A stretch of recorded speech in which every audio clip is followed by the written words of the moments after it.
الحمد لله نحمده ونصلي على رسوله الكريم أما بعد فقد قال الله تعالى في محكم التنزيل فأعوذ بالله من الشيطان الرجيم بسم الله الرحمن الرحيم سبحان الذي أسرى بعبده ليلا من المسجد الحرام إلى المسجد الأقصى الذي باركنا حوله لنريه من آياتنا إنه هو السميع العليم صدق الله العظيم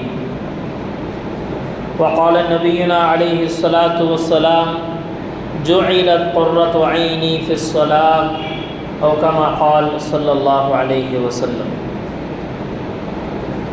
கண்ணியமிக்க அல்லாஹ்வின் நல்லடியார்களே,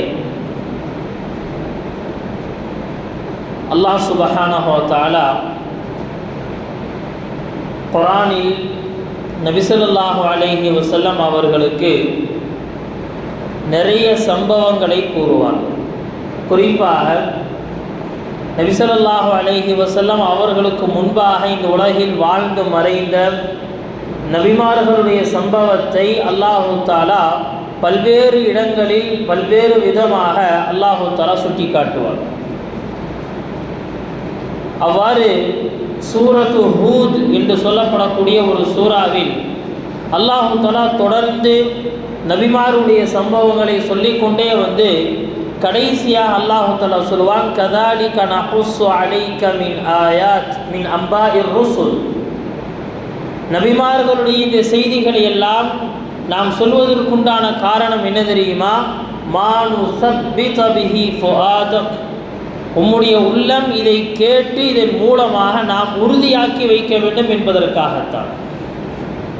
பொதுவாக நம்முடைய வாழ்க்கையில் நமக்கு ஏற்பட்ட ஒரு சிரமம், இந்த சிரமத்தை நான் தான் முதல் தடவை அனுபவிச்சிருக்கிறேன் அப்படிங்கிறத நாம் நினைக்கும் பொழுது வழி தெரியாமல் சிக்கி தவிப்போம், தீர்வு தெரியாமல் திண்டாடுவோம். ஆனால் இதே பிரச்சனை வேற ஒருத்தருக்கு வந்திருக்கு, அவ்வாறு பிரச்சனை வந்த நேரத்தில் அவர்கள் இப்படியெல்லாம் இதை கையாண்டிருக்கிறார்கள் அப்படிங்கிறத தெரியும் பொழுது நாம் இது எனக்கு மட்டும் அந்த பிரச்சனை இல்லை, எல்லாத்துக்கும் வர பிரச்சனை தான், தீர்வு யாரிடம் இருக்கிறது அப்படிங்கிறத பார்த்து என்ன செய்வோம்னு சொன்னால் அந்த தீர்வை நோக்கி நகர்வோம். ஏதாவது ஒரு நல்ல முடிவு கிடைக்கட்டும் அப்படிங்கிறதுக்காக. நபி ஸல்லல்லாஹு அலைஹி வஸல்லம் அவர்கள் இந்த உலகிற்கு ஆக கடைசியாக வந்த நபிமார்களின் தலைவர், இந்த உலகிற்கு ஆக கடைசியாக வந்தார்கள். அந்த நபி அவர்கள் தங்களுடைய வாழ்க்கையில் அவர்கள் சந்திக்கக்கூடிய அழைப்பு பிரச்சாரத்தின் போது ஏற்பட்ட அந்த பிரச்சனைகளுக்கு அல்லாஹ் சுப்ஹானஹு வ தஆலா முந்தைய காலத்தில் வாழ்ந்த நபிமாருடைய சம்பவங்களை சொல்லி அவர்களை ஆறுதல் படுத்தினார். கண்ணியமிக்க அல்லாஹ்வின் நல்லடியார்களே, இதே போலத்தான் நபி அவர்களுக்கு பின்னால் வரக்கூடிய இந்த உம்மத்திற்கு நபியினுடைய வாழ்க்கை அப்படிங்கிறது மிக பெரும் ஆறுதலுக்குண்டான வாழ்க்கை, நல்ல ஆறுதல்.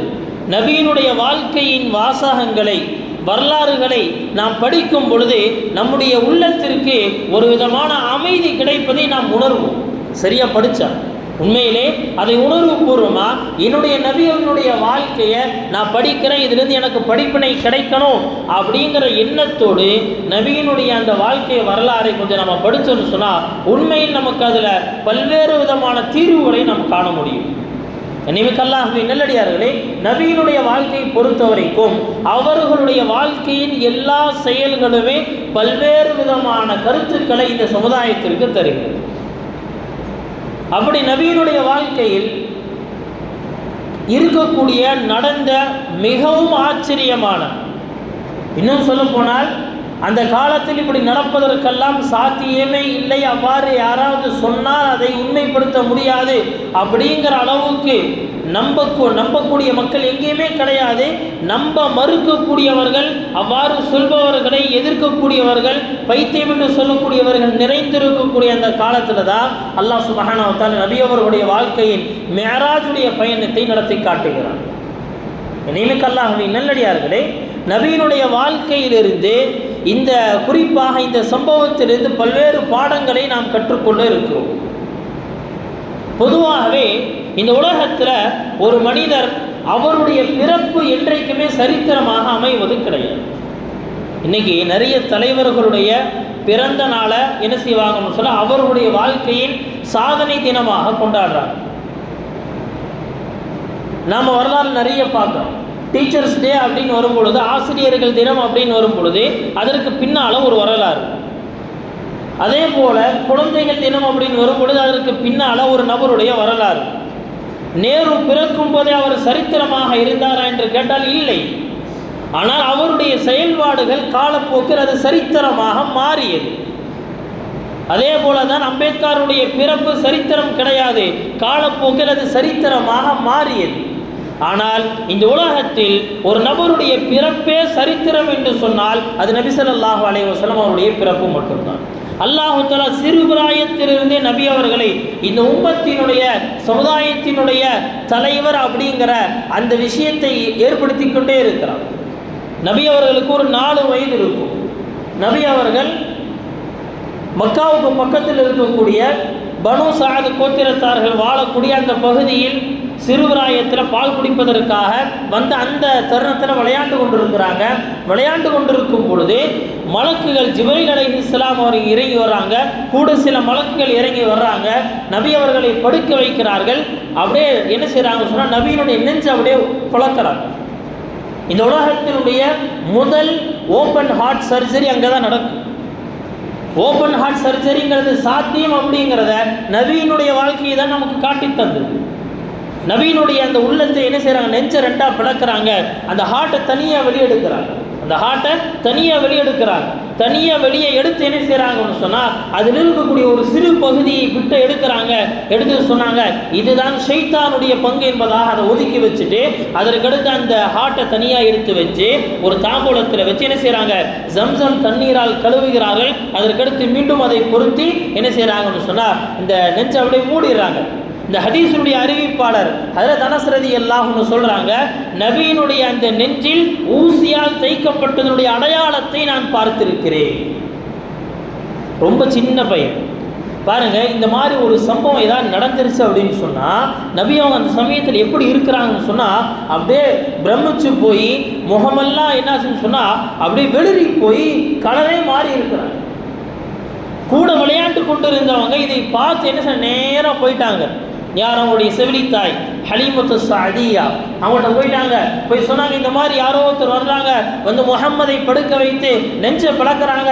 கேட்டோன்னே இந்த அம்மாவுக்கு பதற ஆரம்பிச்சிருச்சு. தன்னுடைய குழந்தை இல்லை, இது வேறொரு வீட்டுடைய குழந்தை. ஆனாலும் கூட இந்த குழந்தைக்கு இப்படி ஒரு விஷயம் அன்புல மிகச்சு போய் நின்று இருந்தாங்க. என்ன சார் வேகமாக வர்றாங்க. வந்து பார்த்தா நபி அவங்க அமைதியாக உட்கார்ந்து இருக்கிறாங்க ஒரு மரத்தடியில். கேட்டாங்க என்ன நிகழ்ந்தது, என்ன நிகழ்ந்தது பாருங்க. ஒரு சின்ன குழந்தைக்கு அதெல்லாம் தெளிவாக சொல்ல தெரியாது, என்ன நடந்துச்சுங்கிறத தெளிவாக சொல்ல தெரியாது. 4 வயது கொண்ட நபி ஸல்லல்லாஹு அலைஹி வஸல்லம் அவர்கள் தனக்கு என்ன நடந்தது என்பதை அழகாக விவரிக்கிறார்கள்.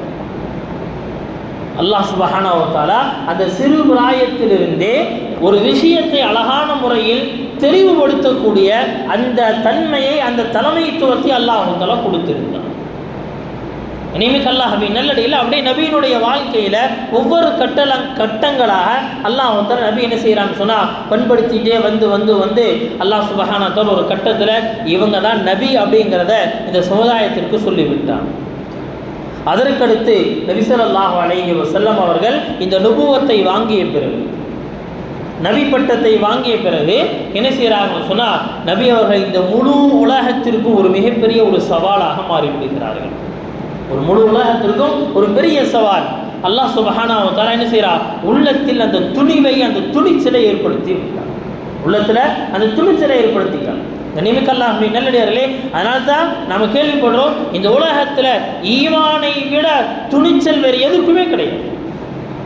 அதனால தான் முஃமின்கள் நம்முடைய முன்னோர்களுடைய வாழ்க்கையை பார்க்குறோம். அவர்கள் துணிந்து நிற்கிறாங்க, துணிச்சலோடு செயல்படுகிறார்கள். இந்த துணிவை தந்தது காசு பணங்கள் அல்ல, இந்த துணிவை தந்தது உடல் பலம் அல்ல, இந்த துணிவை தந்தது என்னுடைய ரப்பு என்னோடு இருக்கிறான் அப்படிங்கிற அந்த நம்பிக்கை, இந்த துணிச்சல் தான். கண்ணியமிக்க அல்லாஹ்வின் நல்லடியார்களே, நபி ஸல்லல்லாஹு அலைஹி வஸல்லம் அதற்கடுத்து இந்த நபித்துவத்தினுடைய இந்த பட்டத்தை பெற்றுக்கொண்டு தன்னுடைய இஸ்லாமிய அழைப்பு பிரச்சாரத்தை ஆரம்பிக்கிறாங்க. எல்லாத்துக்குமே தெரியும் எவ்வளவு சிரமம். சொல்லும் பொழுது கூட இருக்கிறவங்க எல்லாம் என்ன செய்கிறாங்கன்னா தூரமாகி போகிறாங்க. கூட இருக்கிற தன்னுடைய பெரிய தந்தை அவர் என்ன செய்கிறாருன்னு சொன்னால், இவர் பைத்தியக்காரர், இவர் பொய்யர் அப்படிங்கிற மாதிரி என்னென்னமோ பேசுகிறாங்க. நபி ஸல்லல்லாஹு அலைஹி வஸல்லம் எதையுமே கண்டுகொள்ள பயணம் போகுது. இப்போ நபி அவர்களை டைரெக்டாக என்ன செய்ய முடியலன்னு சொன்னால், எந்த விதமான தாக்குதலும் செய்ய முடியல. ஏன்னு சொன்னால், அந்த நேரத்தில் நபி அவர்களுக்கு பக்கபலமாக அவர்களுடைய பெரிய தந்தை அபூ தாலிப் அவர்களும் அதே போல் அவங்களுடைய மனைவி ஹதீஜா ரலியல்லாஹு அன்ஹா இவங்க 2 பேருமே இருக்கிறாங்க. இவர்கள் 2 பேருமே இருக்கிறாங்க. கிட்டத்தட்ட நபி பட்டம் கிடைத்து அப்படியே காலங்கள் கழிய என்ன ஆகுதுன்னு சொன்னால், கொஞ்ச நாளைக்கு பிறகு 10 வருடங்களுக்கு மேலாக ஆயிடுச்சு. அந்த காலங்கள் கழியுது. ஒரு நாள் என்ன ஆகுறாங்க சொன்னால், ஹஜ்ரத் அபூ தாலிப் அவர்களுடைய மரணம் நிகழுது. அபூ தாலிபுடைய மரணம் நிகழுது. அபூ தாலிபுடைய மரணம் ஒரு விதத்தில் மக்காவாசிகளுக்கு பெரிய சந்தோஷம். ஏன்னு சொன்னால், அபூ தாலிப் இருக்கிறதுனால தான் முகமது நாம தொல்லை பண்ண முடியல, அவரை டச் பண்ண முடியல அப்படிங்கிற அளவுக்கு என்ன செய்கிறாங்க அப்படின்னு சொன்னால், அவர்கள் சந்தோஷப்படுகிறார்கள். அதனால தான் நபி ஸல்லல்லாஹு அலைஹி வஸல்லம் அபூ தாலிபுடைய மரணம் நிகழ்ந்து கொஞ்ச நாள்லேயே என்ன செய்கிறாங்கன்னா, மக்காவாசிகள் நபி அவர்கள் மேலே துணிஞ்சிடுறாங்க அவருடைய செயலுக்கு. அப்படிங்கும்போது நபி ஸல்லல்லாஹு அலைஹி வஸல்லம் அவங்க ஒரு கட்டத்தில் சொன்னாங்களா, பெரிய தந்தையே, உங்களுடைய பிரிவின் வருத்தத்தை இவ்வளவு சீக்கிரம் நான் உணர்வேங்கிறது தெரியும். அதாவது ரொம்ப மிஸ் பண்ணுறோம் அப்படின்னு சொல்கிறாங்க. அந்த மாதிரி நபி அவங்க சொல்கிறாங்க, நீங்கள் மூத்தாயிட்டங்க, அதை என்னோட உள்ள மேத்துச்சு, ஆனால் இவ்வளோ உங்களை நான் மிஸ் பண்ணுவேன்னு தெரியலையே. ஏன்னு சொன்னால், மக்காவாசிகள் என்னை அடிப்பதற்காக, என்னை துன்புறுத்துவதற்காக தயாரான நிலையில் இருக்கிறாங்க. அதே வருடம் சில நாட்களில் நபி அவர்களுக்கு இன்னொரு பக்கபலமாக இருந்தவர்கள் அவங்களுடைய மனைவி ஹதீஜா ரலியல்லாஹு அன்ஹா அவர்களும் இருக்கிறார். நபி ஸல்லல்லாஹு அலைஹி வஸல்லம் அவர்கள் மனிதர் தானே, ஏன்னா அது சொன்னால் உள்ளம் அப்படியே உடையுது.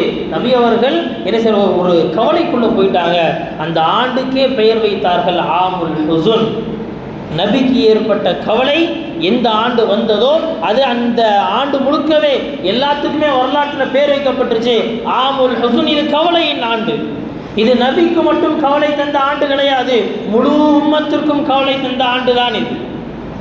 இனிமிக்க அல்லாஹ்வின் நல்லடியார்களே, அதற்கடுத்து என்ன செய்கிறாங்க, நபி ஸல்லல்லாஹு அலைஹி வஸல்லம் அவர்கள் தாயிஃபை நோக்கி பயணத்தை மேற்கொள்கிறார்கள். தாயிஃபுடைய பயணம் அப்படிங்கிறது எப்படி இருந்தது நம்ம எல்லாத்துக்குமே தெரியும்.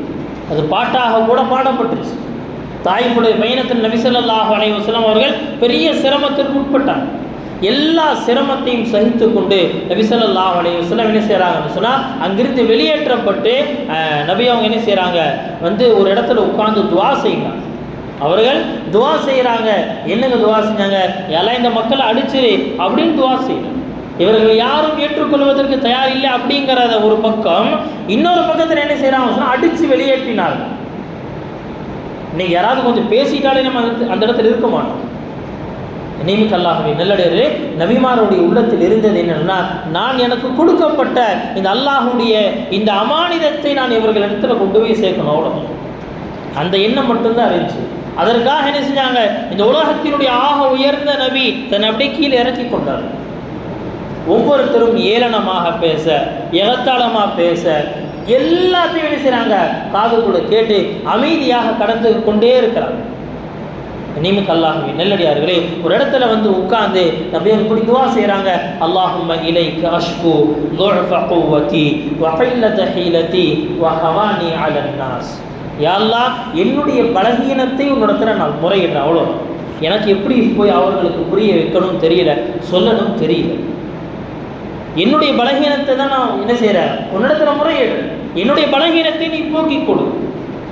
வகைல்லத ஹீலத்தி, எந்த முறையை கையாண்டு அவர்களுக்கு இதை எத்தி வைக்க வேண்டுமோ அந்த முறையில் என்னிடத்தில் ஏதோ குறை இருக்கிறது, அதை என்ன செய்ய நீ நிவர்த்தி செஞ்சு. இனிமிக்க அல்லாஹ்வின் தன்னை குறையாளராக அந்த இடத்தில் ஆக்கினார். அதற்கடுத்து என்ன ஆகுதுன்னு சொன்ன, நபி ஸல்லல்லாஹு அலைஹி வஸல்லம் அவர்கள் அங்கிருந்து மக்காவுக்கு வந்துட்டாங்க. மக்காவுக்கு வந்த பிறகு இதற்கு இடையில ஒரு நிறைய நிகழ்வுகள் நடக்குது. அதை விட்டு நம்ம இங்கிட்டு வருவோம். இப்போ நபி அவங்க மக்காவுக்கு வந்த பிறகு இப்போ அல்லாஹ் சுப்ஹானஹு வ தஆலா நபி அவர்களுக்கு ஆறுதல் கொடுக்க முடிவு செய்தார். ஏற்கனவே பெரிய தந்தை இறந்த அந்த வருத்தம், அதற்கடுத்து மனைவியினுடைய இறப்பு, அதற்கடுத்து தாயினுடைய பயணம் ஒரு பெரிய என்னாச்சுன்னு சொன்னால் ஒரு வலியையும் வேதனையும் கொடுத்தது. அதற்கடுத்து அல்லாஹ் பார்த்தா இதற்கடுத்து நபியை என்ன செய்யணும்னு சொன்னால் உறுதிப்படுத்தணும். இப்போ அல்லாஹ் சுப்ஹானஹு வ தஆலா என்ன செய்கிறா, அங்கிருந்து நபி ஸல்லல்லாஹு அலைஹி வஸல்லம் அவர்களுக்கு ஒரு பயணத்தை அமைத்தான். அந்த பயணத்திற்கு பேர் தான் மிஅராஜுடைய பயணம். இந்த பயணத்துக்கு பேர் தான் மிஅராஜுடைய பயணம். அல்லாஹ் சுப்ஹானஹு வ தஆலா இந்த உலகத்தில் வானுலகத்தினுடைய பயணம், விண்ணுலகத்தினுடைய பயணம் அப்படிங்கிறது எங்கேயுமே சாத்தியம் இல்லை. டெக்னாலஜி வளர்ந்த காலத்தில் இதை பற்றி பேசினோம்னா எல்லாம் தலையாட்டுவாங்க, சரி சரி ஏதோ நடந்திருக்கு அப்படின்னு சொல்லி. கண்ணியமிக்கல்லாஹ் இல்லடியார்களே, எந்த வளர்ச்சியும் இல்லாத காலத்தில் அல்லாஹ் சுப்ஹானஹு வ தஆலா எவ்வளோ பெரிய விஷயத்தை செய்யும். என்ன காரணம் தெரியுமா? இந்த உலகத்தில் நபி அவர்கள் தான் அர்-ரஜுலுல் காமில், அந்நபியுல் காமில், பரிபூர்ண மனிதர் அவர்தான், பரிபூர்ணமான நபி அவர்தான் அப்படிங்கிறது இந்த உலகம் தெரிஞ்சுக்கணும். இன்னும் சொல்லப்போனால் ஒரு ஈசா அலைஹிஸ்ஸலாம் அவர்களை ஏற்றுக்கொண்ட சில மக்கள் இப்படி நினைச்சாங்களா, எங்களுடைய நபி எவ்வளோ உயர்வானவர் தெரியுமா, அந்த நபி அல்லாஹ் சுப்ஹானஹு வ தஆலா பூமியிலிருந்து வானுலகிற்கு உயர்த்தி வச்சிருக்கார். அவர் மீண்டும் வருவார், ஆனால் என்ன செஞ்சிருக்கா, அது வரைக்கும் வானுலகம் வரைக்கும் உயர்த்தி வச்சிருக்கா. இந்த உயர்வுங்கிறது வேற எந்த நபிக்குமே கிடைக்கல அப்படின்னு பேசி கொண்டிருந்தாங்க. இதற்கு மறுப்பாக அல்லாஹ் சுப்ஹானஹு வ தஆலா என்ன செஞ்சானா, நபியினுடைய இந்த விண்ணுலக பயணத்தை அமைத்து காட்டினா, உங்களுடைய ஈசா அலைஹிஸ்ஸலாம் 4வது வானம் வரைக்கும் தான் அவர்களுடைய அந்த பயணம். ஆனால் என்னுடைய நபிக்கு முஹம்மது ஸல்லல்லாஹு அலைஹி வஸல்லம் அவர்களுக்கு நான் கொடுக்கக்கூடிய உயர்வு 7 வானங்களையும் கடந்து அரிசியினுடைய அந்த இடம் எங்கிருக்கோ அந்த இடம் வரைக்கும் நான் அவர்களுக்கு வழி அமைத்து தந்தேன் அப்படிங்கிறத காட்டிக்கொள்கிறேன். அவ்வளோ உயர்வான நபி. கண்ணியமிக்கல்லாஹ்வே நல்லடியார்களே, நபி ஸல்லல்லாஹு அலைஹி வஸல்லம் அவர்களுடைய அந்த விண்ணுலக பயணம் ஆரம்பிக்குது. அந்த விண்ணுலக பயணத்தை அல்லாஹ் சுப்ஹானஹு வ தஆலா என்ன செய்றா, ரொம்ப அழகான வார்த்தைகளால் சொல்லி காட்டுவா. சுப்ஹானல்லதி அஸ்ரா பிஅப்திஹி லைலம் மினல் மஸ்ஜிதில் ஹராம் இலல் மஸ்ஜிதில் அக்ஸா அல்லதி பாரக்னா ஹவ்லஹு லினுரியஹு மின் ஆயாத்தினா இன்னஹு ஹுவஸ் ஸமீஉல் பஸீர். நிமிக்கல்லாஹ் நல்லடியே அல்லாஹ் சுப்ஹானஹு வ தஆலா முதல்ல இந்த இடத்துல ஒரு வார்த்தை சொல்றார், சுப்ஹான். சுப்ஹான் அப்படின்னா என்னங்க அர்த்தம்? எந்த குறையும் இல்லாதவன். அவனிடத்தில் குறை அப்படிங்கிறதுக்கு எந்த விதமான அடையாளமும் கூட இல்லை, குறைங்கிற பேச்சுக்கு இடம் இல்லை, அவ்வளோ பரிசுத்தமானவன். இந்த சுப்ஹான் அப்படிங்கிற இந்த வார்த்தையை குர்ஆனில் மட்டும் இந்த சுப்ஹான் அல்லாஹ் அப்படிங்கிற இந்த அர்த்தம் கொண்ட இந்த வார்த்தையை குர்ஆனில் 90 இடத்தில் அல்லாஹ் பயன்படுத்தி இருக்கிறான். 90 இடத்துல. நீம்கல்லாஹ்வே நல்லடியார்களே, இந்த சுப்ஹான் அல்லாஹ் அப்படிங்கிற இந்த வார்த்தை இருக்கே, இந்த வார்த்தை ஆக பிடித்தமான வார்த்தை அல்லாஹ்வுக்கு ஆக பிடித்தமான வார்த்தை. சொன்னாங்க, துன்பம் ஏற்பட்ட நேரத்தில் நீங்கள் என்ன செய்யுங்க, அல்லாஹை பரிசுத்தப்படுத்துங்க. யல்லாஹ் நான் இந்த துன்பத்தில் சிக்கியிருக்க, நீ பரிசுத்தமானவன், என்னை நீ காப்பாற்று. நான் குறையுள்ளவன், நீ பரிசுத்தமானவன், என்னை நீ காப்பாத்திரு. சுப்ஹான் அல்லாஹ், சுப்ஹான் அல்லாஹ். அல்லாஹ் சுப்ஹானஹு வ தஆலா என்ன செய்யறானா, இந்த வார்த்தைகளை கற்றுத்தருகிறார் நபிமார்களுக்கு. நல்லடியார்களுடைய செயல் அப்படின்னு சொல்லும் பொழுது அவர்கள் தஸ்பீஹ் செய்வார்கள். தஸ்பீஹ் கொண்டு என்ன கருத்து, சுப்ஹான் அல்லாஹ் சொல்வார்கள். இந்த சுப்ஹான் அல்லாஹ்ங்கிற வார்த்தை ஒரு மிகப்பெரிய ஒரு தாக்கத்தை ஏற்படுத்தும். யாருமே செய்ய முடியாத ஒரு காரியத்தை என்னுடைய ரப்பு செய்வான். அதான் இந்த ஆயத்தில் அல்லாஹ் சொல்லி காட்டுறான், சுப்ஹான் அல்லாஹ் பரிசுத்தமானவன். அவன் என்ன தெரியுமா செஞ்சா, அல்லதி அஸ்ரா பிஅப்திஹி, தன்னுடைய அடியானை யாருடைய துணையும் இல்லாமல், ஜிப்ரீல் கூட இருந்தாரே தவிர ஜிப்ரீல் நபி அவர்களை தூக்கி செல்லவில்லை. ஜிப்ரீல் கூட இருந்தாரே தவிர ஜிப்ரீல் என்ன செய்யல, நபி அவர்களை கூட்டி செல்லல, தூக்கிட்டு போகல, அவர் கூட தான் இருந்தார். இதுக்கு அல்லாஹ் தஆலா சொல்லி காட்டா, நான் தான் அந்த இரவு பயணத்தை, அந்த மேராஜுடைய பயணத்தை நான் தான் ஏற்படுத்தினேன். மினல் மஸ்ஜிதில் அக்ஸா, அந்த அந்த மினல் மஸ்ஜிதில் ஹராம், மஸ்ஜிதுல் ஹராம் என்று சொல்லப்படக்கூடிய அந்த மக்காவிலிருந்து இலல் மஸ்ஜிதில் அக்ஸா, அந்த பைத்துல் முகத்தஸ் வரைக்கும் நான் தான் கூட்டிகிட்டு போனேன். அங்கிருந்து வானுலகிற்கு நடந்த அந்த பயணத்தையும் நான் தான் நிகழ்த்தினேன். நீமிக்கல்லாகவே நல்லடியார்களே, பொதுவாக நம்ம ஆச்சரியப்படக்கூடிய தருணங்களில் ஒரு முஸ்லீமுடைய நாவிலிருந்து வர வேண்டியது சுப்ஹானல்லாஹ். ஆச்சரியமான ஒரு விஷயத்தை பார்த்தோம், என்ன சொல்லணும், உடனே சுப்ஹானல்லாஹ் இந்த வார்த்தையை சொல்ல வேண்டுமா? இந்த வார்த்தையை சொல்லும் பொழுது அல்லாஹ்வை நாம் புகழ்கிறோம், அல்லாஹ்வை குறையற்றவனாக ஆக்குகிறோம், அல்லாஹ்வுடைய புகழை துதியை நாம் என்ன செய்யறோம்னா இந்த உலகத்துக்கு கொண்டு போய் சேர்க்கிறோம். இனிமிக்க அல்லாஹ்வின் நல்லடியார்களே, இந்த உலகத்தினுடைய எல்லா படைப்புகளும் சப்பஹலில்லாஹி மாஃபிஸ் ஸமாவாதி வமாஃபில் அர்த், வானங்களில் இருப்பவைகள் பூமிகளில் இருப்பவை இந்த யூனிவர்ஸ்ல இருக்கிறது எல்லாமே அல்லாஹ்வை தஸ்பீஹ் செய்கிறது. وَإِن مِّن شَيْءٍ إِلَّا يُسَبِّحُ بِحَمْدِهِ وَلَكِنْ لَا تَفْقَهُونَ تَسْبِيحَهُم. இந்த உலகத்தினுடைய ஒவ்வொரு பொருளும் அல்லாஹ்வை சுப்ஹானல்லாஹ் என்று புகழ்கிறது, அல்லாஹ்வை தஸ்பீஹ் செய்கிறது. ஆனா அதை உங்களால் உணர முடியாது. உலகத்தினுடைய ஒவ்வொரு அணுவும் அல்லாஹ்வை தஸ்பீஹ் செய்யுது. இனிமிக்க அல்லாஹ்வின் நல்லடியார்களே, அதனால சொன்னாங்க சிரமங்கள் ஏற்படக்கூடிய நேரத்தில் நீங்க அதிகமாக சுப்ஹானல்லாஹ் சொல்லுங்க. ஹஜ்ரத் யூனுஸ் அலைஹிஸ்ஸலாம் அவர்கள் மீனுடைய வயிற்றுக்குள்ள சிக்கி இருக்கிறாங்க. அவர்கள் புகழ்ந்த வார்த்தைகளில் சுப்ஹான்கிற வார்த்தை ஆக உயர்ந்த வார்த்தை, குறிப்பிடத்தக்க வார்த்தை. லா இலாஹ இல்லா அன்த சுப்ஹானக் இன்னி குன்து மினல் ஸாலிமீன். யா அல்லாஹ், உன்னை தவிர பரிசுத்தவான் இந்த உலகத்தில் யாருமே இல்லை, நீதான் ரப்பு, நீதான் பரிசுத்தமானவன். லா இலாஹ இல்லா அன்த், இந்த உலகத்துல கடவுள் அப்படின்னு சொன்னா உன்னை தவிர வேறு யாரும் இல்லை. சுப்ஹானக், யா அல்லாஹ் நீ பரிசுத்தமானவன், நான் குறையுள்ளவன். இன்னி குன்து மினல் ஸாலிமீன், நான் அநியாயக்காரன், நீ மன்னிச்சு. இனிமிக்க அல்லாஹ்வின் நல்லடியார்களே, இப்படி நபிமார்கள் தங்களுக்கு ஏற்பட்ட சிரமமான நேரத்தில் சுப்ஹானல்லாஹ் அப்படிங்கிற இந்த வார்த்தையை அதிகப்படுத்தினார்கள். இனிமிக்க அல்லாஹ்வின் நல்லடியார்களே, இப்படி இந்த சுப்ஹானல்லாஹ்ங்கிற இந்த வார்த்தை இருக்கே நம்முடைய நாவுகளில் அதிகமாக புழங்கும். இந்த நாவுகளில் அதிகமாக புழங்கும். இன்னைக்கு என்ன ஆச்சு அப்படின்னு சொன்னால், நம்மளுடைய நாவுகளில் நிறைய மற்ற விஷயங்கள் தான் ஓடிட்டே இருக்கு. பாட்டு ஓடுது, அது ஓடுது, அவரை பற்றி பேசுகிறோம், இவரை பற்றி பேசுகிறோம், எல்லாம் பேசுகிறோம். வேலை செய்து கொண்டு இருக்கும் பொழுது சுப்ஹானல்லாஹ் அப்படின்னு சொல்வதற்கு எந்த சிரமமும் கிடையாது. வேலை செஞ்சுட்டே இருக்கோம், பாட்டு கேட்டுட்டே வேலை செய்கிறாங்க சிலர். அதே சமயத்தில் சுப்ஹானல்லாஹ்னு சொல்லிகிட்டே வேலை செஞ்சு பாருங்களேன், அல்லாஹ்வை புகழ்ந்து வேலை செஞ்சு பாருங்களேன், அந்த வேலைகள் எவ்வளவு லேசாக்கப்படும். அந்த வேலைகளில் அல்லாஹ் தஆலா பரக்கத்தை தருகிறார். ஏன்? இந்த நாவுகள் அல்லாஹ்வுடைய பெயரை உச்சரிக்கிறது. நம்மளுடைய வாழ்க்கையில் நாம் கொஞ்சம் யோசித்து பார்த்தோம்னு சொன்னால், நம்மளுடைய டைமை நம்ம நல்ல அமல்களுக்காக எவ்வளோ ஒதுக்குறோம் அப்படிங்கிறத பார்த்தோம்னா ரொம்ப குறைவாக இருக்கும். 24 மணி நேரத்தில் தொழுகைக்குன்னு வரக்கூடிய நேரம் மீறி போனால் ஒரு 1 மணி நேரம். ஒவ்வொரு தொழுகைக்கு ஒரு 10 நிமிஷம் 5 நிமிஷம் அப்படின்னு எடுத்துட்டோம்னா 1.25 மணி நேரத்துலேருந்து 1.5 மணி நேரத்துக்குள்ளே தான் இருக்கும். மீதி இருக்கக்கூடிய நேரத்தில் என்னுடைய தொழிலுடைய நேரம், என்னுடைய தூக்கத்தினுடைய நேரம், இப்படி நம்ம பிரித்து பார்த்தோம்னு சொன்னால் நம்முடைய நேரங்களில் மிகுதமானவை அல்லாஹ்வுடைய நினைவில்லாமல் கழிந்து கொண்டிருக்கும். இதை மாற்றுறது ரொம்ப சிம்பிளான விஷயம் அப்படின்னு சொன்னால், நாம் வேலை செய்யும் பொழுது நம்முடைய நாவுகளுக்கு என்ன செய்யணும் சொன்னால் வேலை கொடுக்கணும். சுப்ஹானல்லாஹ் சொல்லுங்கள், சுப்ஹானல்லாஹ்.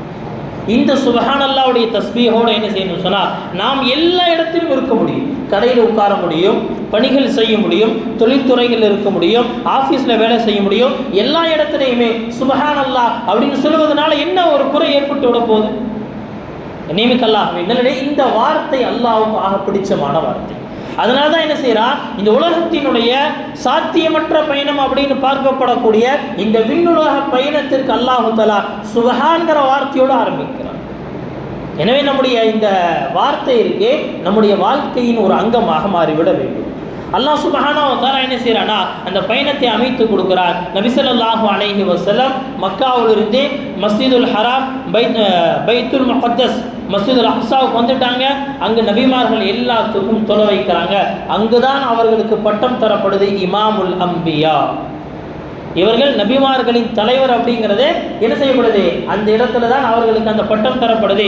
அதற்கடுத்து அவருடைய விண்ணுலக பயணம், விண்ணுலக பயணத்தை தொடர்ந்து என்ன செய்யறாங்கன்னு சொன்னால், எல்லா இடத்திலும் நபி ஸல்லல்லாஹு அலைஹி வஸல்லம் அவர்கள் ஒவ்வொரு வானத்திலும் நபிமார்களை பார்த்துட்டு போறாங்க. அந்த நபிமார்கள் அவங்களுடைய விஷயத்துல என்னன்னா சில கருத்துப்படி ஈசா அலைஹிஸ்ஸலாம் 2வது வானம், சில கருத்துப்படி ஈசா அலைஹிஸ்ஸலாம் அவர்கள் 4வது வானம். இதுல பிரச்சனை கிடையாது. ஆனால் என்ன அப்படின்னு சொன்னா, நபி ஸல்லல்லாஹு அலைஹி வஸல்லம் அவர்கள் நபிமார்களை வானுலகில் சந்தித்தார்கள் அப்படிங்கிறத மட்டும் என்ன செஞ்சுக்கிறோம்னு சொன்னா நாம தெரிஞ்சுக்கிறோம். நாம் என்ன செய்கிறோம், தெரிந்து கொள்கிறோம். முதல் வானம் ஹஜ்ரத் ஆதம் அலைஹிஸ்ஸலாம் அவர்களை சந்திக்கிறாங்க. ஒவ்வொரு வானத்திலும் நபி ஸல்லல்லாஹு அலைஹி வஸல்லம் அவர்கள் எந்த நபியை சந்தித்தாலும் அந்த நபி என்ன தெரியுமா சொல்வாரு? முதல்ல நபி ஸல்லல்லாஹு அலைஹி வஸல்லம் அவர்களுக்கு ஸலாத்தை சொல்லி மர்ஹபன் யா நபி, மர்ஹபன் யா நபி அல்லாஹ், அல்லாஹ்வுடைய நபியே உங்களுக்கு நல்வரவு உண்டாகட்டும், மர்ஹபன் யா அஹி, என்னுடைய சகோதரரே உங்களுக்கு நல்வரவு உண்டாகட்டும் அப்படின்னு சொல்லி எல்லா நபிமார்களும் ஆதம் அலைஹிஸ்ஸலாம் என்ன செய்றாங்க? தன்னுடைய மகன் அப்படின்னு அழைக்கிறாங்க. மீதி இருக்கக்கூடிய நபிமார்கள்ல ஈசா அலைஹிஸ்ஸலாம், யஹ்யா அலைஹிஸ்ஸலாம், யூசுப் அலைஹிஸ்ஸலாம், இத்ரீஸ் அலைஹிஸ்ஸலாம், ஹாரூன் அலைஹிஸ்ஸலாம், மூசா அலைஹிஸ்ஸலாம் எல்லாரும் என்ன செய்றாங்கன்னா மர்ஹபன் யா நபி அல்லாஹ், மர்ஹபன் யா அஹி, என்னுடைய நபியே கொஞ்சம் உங்களுக்கு நல்வரவாகட்டும், என்னுடைய சகோதரரே உங்களுக்கு நல்வரவாகட்டும் இப்படின்னு அழைக்கிறாங்க. ஹஜ்ரத் இப்ராஹிம் அலைஹிஸ்ஸலாம் அவர்கள் என்ன செய்றாங்க? மர்ஹபன் யா நபி யப்னி, இப்ராஹிம் அலைஹிஸ்ஸலாம் சொல்றாங்க என்னுடைய நபியே உங்களுக்கு நல்வரவு உண்டாகட்டும், என்னுடைய மகனே வருக வருக, என்னுடைய மகனே வருக வருக. ஹஜ்ரத் இப்ராஹிம் அலைஹிஸ்ஸலாம் என்ன செய்றாங்க? ரொம்ப என்ன செய்றாங்கன்னா அந்த பாசத்தோட என்ன செய்றாங்கன்னா நபி ஸல்லல்லாஹு அலைஹி வஸல்லம் அவர்களை வரவேற்கிறார். இது 7வது வானத்தில் நடக்குது. கண்ணியமிக்க அல்லாஹ்வை நல்லடியார்களே, அதற்கடுத்து நபி ஸல்லல்லாஹு அலைஹி வஸல்லம் அவர்கள் அல்லாஹ்வை சந்திக்கிறாங்க. சந்திக்கும் போது அல்லாஹ்வை பார்த்தார்களா பார்க்கலையா? சஹாபாக்கள்ல சிலர் சொல்றாங்க அல்லாஹ்வை நேரடியாக பார்த்தார்கள், சிலர் சொல்றாங்க அல்லாஹ்வை நேரடியாக பார்க்கல, அல்லாஹ்வை என்ன செஞ்சாங்கன்னா சந்தித்தார்கள், அவ்வளவுதான். அல்லாஹ் சுப்ஹானஹு வ தஆலா என்ன செய்யறாங்க சொன்னா இந்த ஒரு விஷயத்தை ஏற்படுத்தினா அதற்கடுத்து ஹஜ்ரத் நபி ஸல்லல்லாஹு அலைஹி வஸல்லம் அவர்கள் அந்த வானுலகத்தினுடைய இந்த பயணத்தை முடித்துட்டு என்ன செய்கிறாங்க? இந்த பூமிக்கு வர்றாங்க. பூமிக்கு வந்து என்ன செய்கிறாங்கன்னு சொன்னால் இந்த சம்பவத்தை இந்த உம்மத்திற்கு அவர்கள் வெளிக்காட்டுறாங்க. என்னென்ன விஷயங்களை பார்த்தேன், என்னென்ன நடந்தது எல்லாத்தையும் நபி ஸல்லல்லாஹு அலைஹி வஸல்லம் அவங்க இந்த உம்மத்துக்கு வெளிக்காட்டினாங்க, எல்லாத்தையும் சொன்னாங்க. கண்ணியமிக்க அல்லாஹ்வை நல்லடியார்களே, அந்த சமயத்தில் நபி ஸல்லல்லாஹு அலைஹி வஸல்லம் அவருடைய ரொம்ப நெருக்கமான தோழர், அவர்களுடைய ரொம்ப நெருக்கமான ஒரு நண்பர் ஹஜ்ரத் அபூபக்கர் சித்திக் ரலியல்லாஹு அன்ஹு என்ன செய்றாங்கன்னா வெளியூர்ல இருக்கிறாங்க. எப்ப நபி ஸல்லல்லாஹு அலைஹி வஸல்லம் இந்த விஷயத்தை மிஅராஜுடைய இந்த பயணத்தை வெளியே சொன்னாங்களோ, மக்களுக்கு மத்தியில அது குறிப்பாக மக்காவாசிகள் சொன்னாங்களோ, ஏளனம் செய்றாங்க, பரிகாசம் செய்றாங்க. இதை சொல்றதுக்கு முன்னாடியே சொன்னாங்களா சிலர், நீங்க சொல்லாதீங்க, ஏன்னு சொன்னா ஏற்கனவே மக்கள் என்னமோ பேசிட்டு இருக்கிறாங்க. அப்படி இருக்கும் பொழுது இந்த மாதிரி நான் வானுலகத்துக்கு போனேன், அல்லாஹ்வை சந்திச்சேன், நபிமார்களை பார்த்தேன்னு சொன்னா அது எப்படி இருக்கும்? அது இன்னும் உங்களை கேலி பண்றதுக்கு காரணமாக ஆயிருமே அப்படின்னு சொன்னாங்க. நபி ஸல்லல்லாஹு அலைஹி வஸல்லம் அவர்கள் இந்த உண்மையை இந்த சமுதாயத்திற்கு சொல்லியே ஆகணும் அப்படின்னு சொல்லி நபி அவர்கள் துணிந்து நின்று இந்த உண்மையை சொன்னார்கள். கண்ணியமிக்க அல்லாஹ்வை நல்லடியார்களே, ஹஜ்ரத் அபூபக்கர் சித்திக் ரலியல்லாஹு அன்ஹு அவர்கள் எப்போ இந்த தகவலை கேட்டார்களோ அவங்க ஒரே விஷயத்தை தான் கேட்டாங்க. இந்த விஷயத்தை, இந்த சம்பவத்தை, இந்த நிகழ்வை முஹம்மது ஸல்லல்லாஹு அலைஹி வஸல்லம் சொன்னாங்க, அவ்வளவுதான். ஆமா சொன்னாங்க அப்படின்னு சொன்ன உடனே சொன்னாங்க அப்படின்னா அதை நான் கண்டிப்பாக நம்புறேன். எப்படிப்பா நம்புறேன்? சாத்தியம் இல்லையே, இது எப்படி நடக்கும்? முஹம்மது ஸல்லல்லாஹு அலைஹி வஸல்லம் அவங்க சொன்னா இது உண்மையா இருக்கும், அவ்வளவுதான். அன்றைய நாளில் இருந்துதான் அபூபக்கர் அப்படிங்கிற பெயரோடு சித்திக் அப்படிங்கிற பெயர் சேர்ந்தது. சித்திக்னா என்னங்க? உண்மையாளர், உண்மைப்படுத்தியவர். ஹஜ்ரத் அபூபக்கர் சித்திக் அப்படின்னு சொல்றமே, இந்த சித்திங்கிற வார்த்தை எதற்கு பிறகு உருவானதுன்னு சொன்னா இந்த மிஅராஜுடைய இந்த பயணத்திற்கு பிறகு சொன்னாங்க. நபியினுடைய வார்த்தை என்று வரும் பொழுது அதுல என்னுடைய அறிவுக்கு எட்டுதோ எட்டலையோ, எனக்கு அது லாஜிக்கா இன்லாஜிக்கா அதெல்லாம் எனக்கு தெரியவே தெரியாது. ஒன்னே ஒன்று நபியினுடைய நாவிலிருந்து வந்தால் அதை நான் அங்கீகரிப்பேன்.